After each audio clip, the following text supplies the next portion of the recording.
श्री वल्लभाधीश की जय। श्री गोसाई जी परम दयाल की जय। श्याम सुंदर श्री यमुने महारानी की जय। श्री गिरिराज धरण की जय। श्रीमद् भागवत सप्तम स्कंद। आज है 7वां अध्याय। पिछले वाले अध्याय में यानी छठे अध्याय में हमने पढ़ा था प्रहलाद जी ने किस तरीके से दैत्य बालकों को उपदेश दिया था और सारी बातें बताई थी कि किस तरीके से हमें अपनी जवानी का और बुढ़ापे का इंतज़ार नहीं करना चाहिए, बचपन से ही प्रभु भक्ति में मन लगानी चाहिए। ये सब बातें हमने पिछले वाले अध्याय में पढ़ी थी। आज पढ़ेंगे हम प्रहलाद जी द्वारा माता के गर्भ में प्राप्त हुए नारद जी के उपदेश का वर्णन। अथ सप्तमोध्याय। श्री नारद जी कहते हैं, युधिष्ठिर, जब दैत्य बालकों ने इस प्रकार प्रश्न किया तब भगवान के परम प्रेमी भक्त प्रहलाद जी को मेरी बात का स्मरण हो आया। कुछ मुस्कुराते हुए उन्होंने उनसे कहा। अब दैत्य बालकों का प्रश्न क्या था कि भाई आप कब नारद जी से मिले, आपने नारद जी को कब देखा, कि आपने नारद जी के मुंह से ये सारी बातें सुनी हैं, तो आपने कब नारद जी को देख लिया? आप तो खुद ही 5 साल के हो और यहाँ पे हमारे साथ हो। तो उस बात का उत्तर जो है वो प्रहलाद जी अब देंगे बालकों को। प्रहलाद जी ने कहा, जब हमारे पिताश्री तपस्या करने के लिए मंदराचल पर चले गए तब इंद्र आदि देवताओं ने दानवों से युद्ध करने का बहुत बड़ा उद्योग किया। वे इस प्रकार कहने लगे कि जैसे चींटियां सांप को चाट जाती हैं, वैसे ही लोगों को सताने वाले पापी हिरण्यकशिपु को उसका पाप ही खा गया।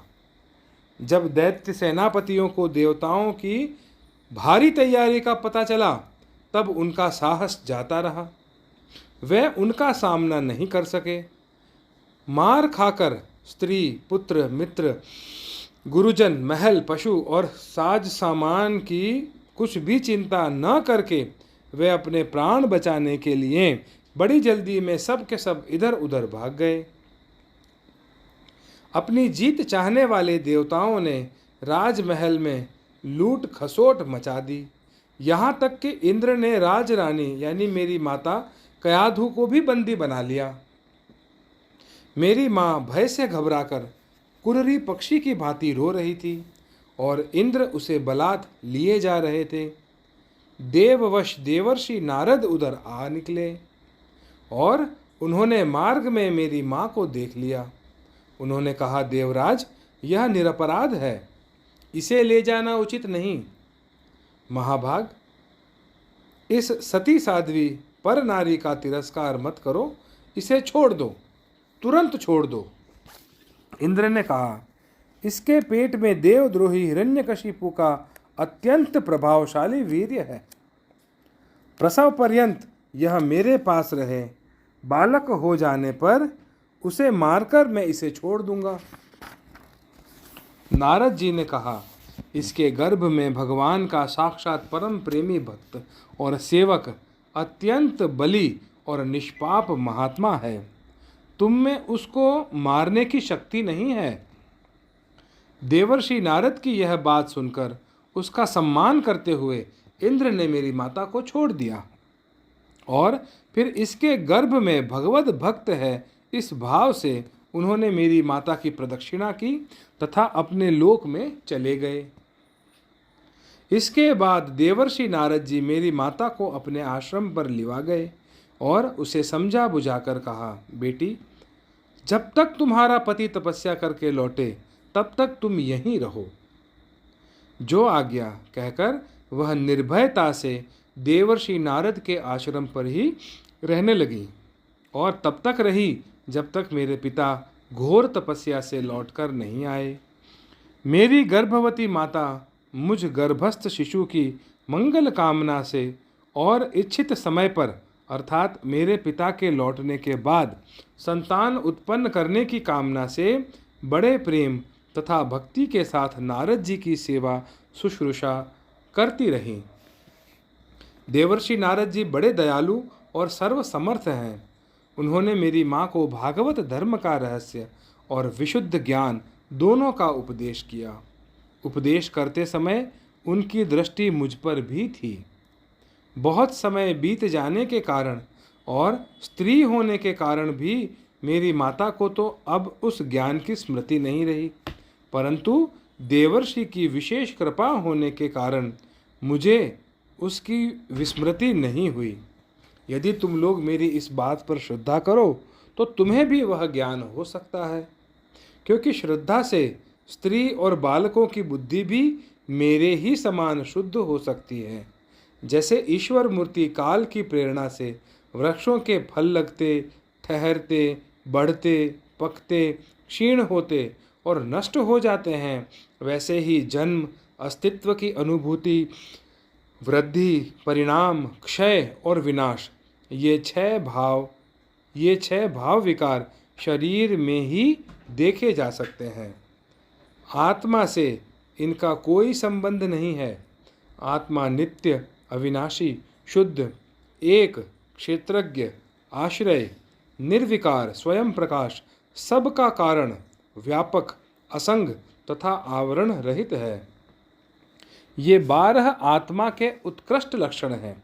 इनके द्वारा आत्म तत्व को जानने वाले पुरुष को चाहिए कि शरीर आदि में अज्ञान के कारण जो मैं और मेरे का झूठा भाव हो रहा है उसे छोड़ दे।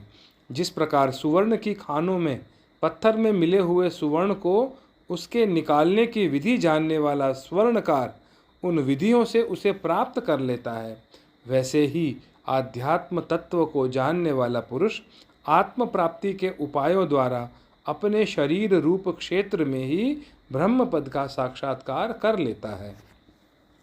आचार्यों ने मूल प्रकृति, महतत्व, अहंकार और पंच मात्राएं, इन 8 तत्वों को प्रकृति बतलाया है। उनके 3 गुण हैं, सत्व, रज और तम, तथा उनके विकार हैं 16, 10 इंद्रिय, 1 मन और 5 महाभूत। इन सब में एक पुरुष तत्व अनुगत है। इन सब का समुदाय ही देह है। यह 2 प्रकार का है, स्थावर और जंगम। इसी में अंतःकरण, इंद्रिय आदि अनात्म वस्तुओं का यह आत्मा नहीं है। इस प्रकार बाध करते हुए आत्मा को ढूंढना चाहिए। आत्मा सब में अनुगत है, परंतु है वह सबसे पृथक। इस प्रकार शुद्ध बुद्धि से धीरे धीरे संसार की उत्पत्ति, स्थिति और उसके प्रलय पर विचार करना चाहिए। उतावली नहीं करनी चाहिए। जागृत, स्वप्न और सुषुप्ति, ये तीनों बुद्धि की वृत्तियां हैं। इन वृत्तियों का जिसके द्वारा अनुभव होता है वही सबसे अतीत, सबका साक्षी परमात्मा है। जैसे गंध से उसके आश्रय वायु का ज्ञान होता है, वैसे ही बुद्धि की इन कर्मजन्य एवं बदलने वाली तीनों अवस्थाओं के द्वारा इनमें साक्षी रूप से अनुगत आत्मा को जाने। गुणों और कर्मों के कारण होने वाला जन्म मृत्यु का यह चक्र आत्मा को शरीर और प्रकृति से पृथक न करने के कारण ही है। यह अज्ञान मूलक एवं मिथ्या है, फिर भी स्वप्न के समान जीव को इसकी प्रतीति हो रही है। इसलिए तुम लोगों को सबसे पहले इन गुणों के अनुसार होने वाले कर्मों का बीज ही नष्ट कर देना चाहिए। इससे बुद्धि वृत्तियों का प्रवाह निवृत्त हो जाता है। इसी को दूसरे शब्दों में योग या परमात्मा में मिलन कहते हैं। यूँ तो इन त्रिगुणात्मक कर्मों की जड़ उखाड़ फेंकने के लिए अथवा बुद्धि वृत्तियों का प्रवाह बंद कर देने के लिए सहस्त्रों साधन है, परंतु जिस उपाय से और जैसे सर्वशक्तिमान भगवान में स्वाभाविक निष्काम प्रेम हो जाए, वही उपाय सर्वश्रेष्ठ है। यह बात स्वयं भगवान ने कही है। गुरु की प्रेम पूर्वक सेवा, अपने को जो कुछ मिले वह सब प्रेम से भगवान को समर्पित कर देना, भगवत प्रेमी महात्माओं का सत्संग करना, भगवान की आराधना करना, उनकी कथा वार्ता में श्रद्धा रखना, उनके गुण और लीलाओं का कीर्तन करना, उनके चरण कमलों का ध्यान और उनके मंदिर मूर्ति आदि का दर्शन पूजन आदि साधनों से भगवान में स्वाभाविक प्रेम हो जाता है। सर्वशक्तिमान भगवान श्री हरि समस्त प्राणियों में विराजमान है। ऐसी भावना से यथाशक्ति सभी प्राणियों की इच्छा पूर्ण करें और हृदय से उनका सम्मान करें। इन 6 शत्रुओं पर विजय प्राप्त करके जो लोग इस प्रकार भगवान की साधन भक्ति का अनुष्ठान करते हैं, उन्हें उस भक्ति के द्वारा भगवान श्री कृष्ण के चरणों में अनन्य प्रेम की प्राप्ति हो जाती है। जब भगवान के लीला शरीरों से किए हुए अद्भुत पराक्रम, उनके अनुपम गुण और चरित्रों को श्रवण करके अत्यंत आनंद के उद्रेक से मनुष्य का रोम रोम खिल उठता है, आंसुओं के मारे कंठ गदगद हो जाता है और वह संकोच छोड़कर जोर जोर से गाने, चिल्लाने और नाचने लगता है। जिस समय वह ग्रहग्रस्त पागल की तरह कभी हंसता है, कभी करुण क्रंदन करने लगता है, कभी ध्यान करता है, तो कभी भगवत भाव से लोगों की वंदना करने लगता है। जब वह भगवान में ही तन्मय हो जाता है, बार बार लंबी सांस खींचता है और संकोच छोड़कर हरे जगतपते नारायण कहकर पुकारने लगता है, तब भक्ति योग के महान प्रभाव से उसके सारे बंधन कट जाते हैं और भगवत भाव की ही भावना करते करते उसका हृदय भी तदाकार भगवन्मय हो जाता है। उस समय उसके जन्म मृत्यु के बीजों का खजाना ही जल जाता है और वह पुरुष श्री भगवान को प्राप्त कर लेता है। इस अशुभ संसार के दलदल में फंसकर अशुभमय हो जाने वाले जीव के लिए भगवान की यह प्राप्ति संसार के चक्कर को मिटा देने वाली है। इसी वस्तु को कोई विद्वान ब्रह्म और कोई निर्वाण सुख के रूप में पहचानते हैं। इसलिए मित्रों, तुम लोग अपने अपने हृदय में हृदयेश्वर भगवान का भजन करो। असुर कुमारों, अपने हृदय में ही आकाश के समान नित्य विराजमान भगवान का भजन करने में कौन सा विशेष परिश्रम है। वे समान रूप से समस्त प्राणियों के अत्यंत प्रेमी मित्र हैं और तो क्या, अपने आत्मा ही हैं। उनको छोड़कर भोग सामग्री इकट्ठी करने के लिए भटकना राम राम कितनी मूर्खता है।